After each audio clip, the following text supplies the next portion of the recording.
Hello and welcome to Vips News. This is me, Aman Khanna, bringing to you News Roundup. So let's begin with our first section, the political and general news section. Poll dates announced in Karnataka. Election dates to the 224 seats in Karnataka State Assembly were announced by the Election Commission on 27th March. The polls will be conducted on 12th May, while the results will be announced on 15th May. The last date to file nominations is 24th April, while the last date of withdrawal of nominations is 27th April. The Model Code of Conduct has been made effective with immediate effect in the state. The elections are a crucial battle for both the incumbent Congress and the BJP. While the Congress is desperate to retain the state in times when it's losing out nationwide, the BJP will be looking to extend its tally of states where it is in rule. Both the parties have been campaigning really aggressively in the state for quite some time now, with Rahul Gandhi been conducting tours and rallies in the poll-bound state, and from the BJP both Amit Shah and UP CM Yogi Adityanath working together. Controversy ensued when the IT cell of the BJP tweeted the election dates before the Election Commission announced them. The Election Commission said that they will look into the leaks on the dates. BJP manages 12 seats in Rajya Sabha elections. In the biennial elections to the 25 seats in Rajya Sabha from across the states, the BJP managed to secure 12 of them. The Indian National Congress won 5 seats, Trinamool Congress 4, Telangana Rashtriya Samiti 3, while the LDF and SP got 1 seat each. The biggest win for BJP came in Uttar Pradesh, where the party won all 9 seats it contested at. The remaining 1 seat went to the Samajwadi Party's candidate Jaya Bachchan. While the BJP had enough majority in the state assembly to get 8 of its candidates to win, it managed to get another 1 candidate into the Rajya Sabha with the use of lot of permutations and combinations. Anil Agarwal was the 9th elected member based on the second preference votes. There were though allegations by the Bahujan Samajwadi Party of BJP using unfair practices and cross-voting to win. This ruling in the Rajya Sabha breaks even the political ground for BJP, which lost 2 of its Lok Sabha seats to BSP backed SP in the recently concluded by-elections. Rajya Sabha polls will not dent BSP-SP ties, says Mayawati. Losing out in its battle of the Rajya Sabha, the Bahujan Samajwadi Party chief Mayawati said that these elections will not even have an iota of impact on BSP's ties with the Samajwadi Party. The SP and BSP had reached an arrangement to get candidates from both the parties through to the upper house. Though the SP candidate got through, BSP's candidate Bhimrao Ambedkar fell short. Describing this as a tiny lapse by the SP chief Akhilesh Yadav, Mayawati said that Akhilesh Yadav should have made every sacrifice to ensure the win of the BSP candidate. The BJP's conspiracy could have been defeated had Mr. Yadav not been trapped in a web of falsehood by Raja Bhaiya. She also alleged that the BJP had created a state of terror by misusing state machinery to engineer the defeat of her party's candidate. She said that the BJP's conspiracy will only prove costly for it. Now the BSP and SP workers will put in more efforts to prevent the BJP from coming to power in 2019. Akhilesh Yadav in response to the results said that this had strengthened the unity of the BSP-SP alliance for the future. Disqualified AAP MLAs reinstated by the Delhi High Court. The 20 Aam Aadmi Party MLAs disqualified over a matter of holding office of profit as parliamentary secretary by the President on suggestion of the Election Commission were reinstated by the Delhi High Court, which said that the decision to disqualify them was vitiated and bad in law for failure to comply with the principles of natural justice. As per the High Court, an oral hearing and an opportunity to keep their side forward was not given to the MLAs by the Election Commission before they were being disqualified. The matter was handed back to the Election Commission and it was asked to first decide that what is the meaning of the expression office of profit held under the government. 20 of the sitting MLAs were made parliament secretaries by the Delhi government in 2015, against which the Election Commission had argued that since the constitution bars legislators and parliamentarians from holding any position with monetary or other benefits, they should be disqualified. The elected representatives were wrongly disqualified. The High Court has given justice to the people of Delhi. It is the victory of truth, said the Delhi CM Arvind Kejriwal on the court's decision. Lalu Prasad Yadav convicted in another fodder scam. Former Bihar CM Lalu Prasad was convicted in a fourth fodder scam case by the special CBI court on 24th March. He was sentenced to 14 years in jail along with a fine of Rs 60 lakh. This is the highest punishment he has so far received in any of the cases pertaining to the 90s scam. The case was a fraudulent withdrawal of Rs 3.13 crore from the Dumka treasury between 1991 and 1996 under the CMship of Lalu Prasad. Following the court order, the RJD called an emergency meeting with the senior leaders.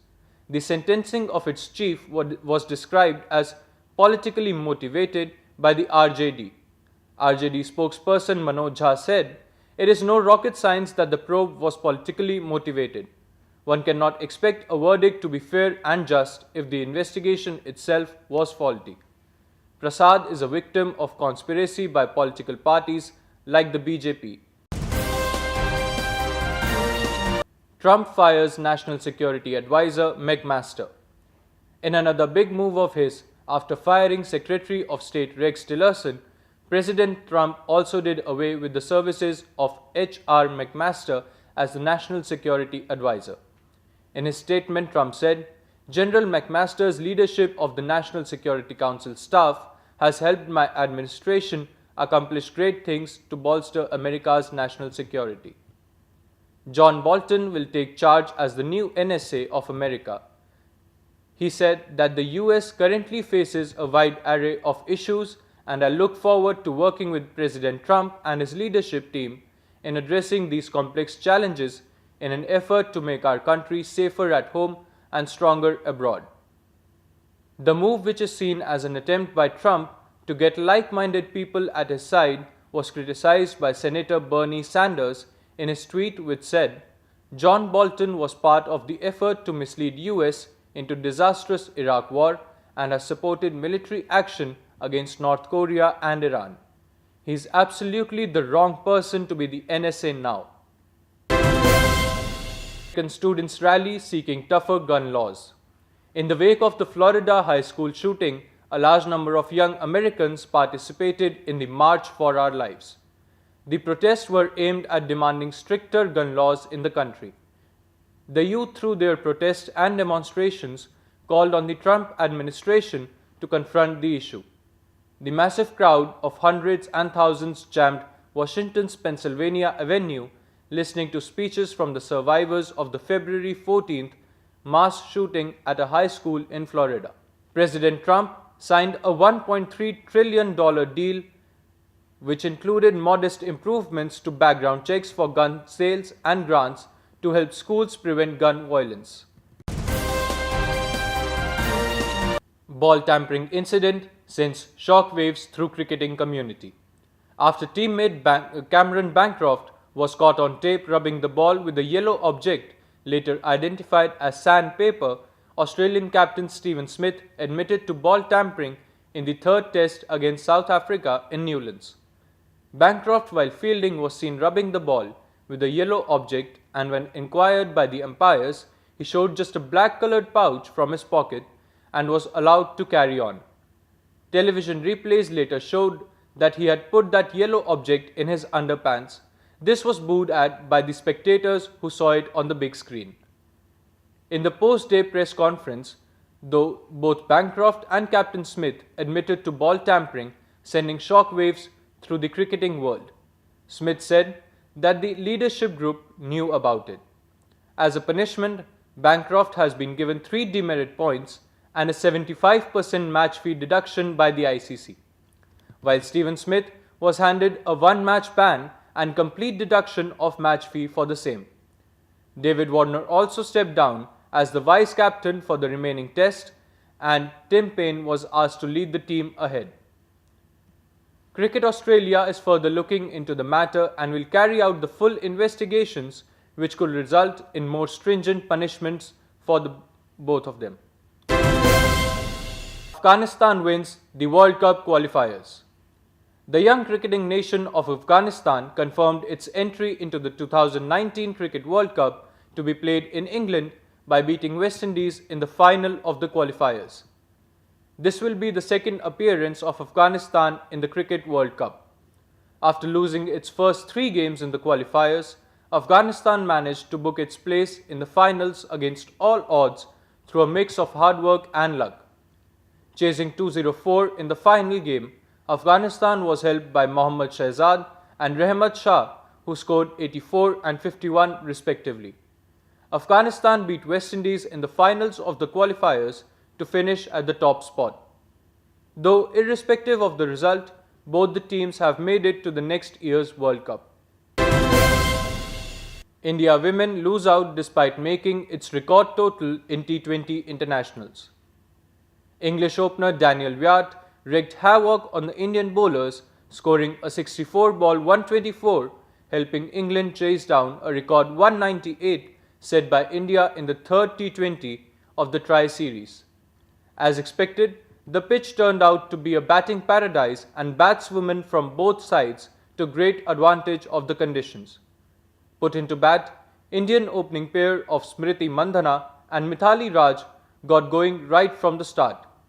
Mandhana's fiery batting at the start helped India to get 100 for no loss in the 11th over. She ultimately ended up with 76 of 40 deliveries.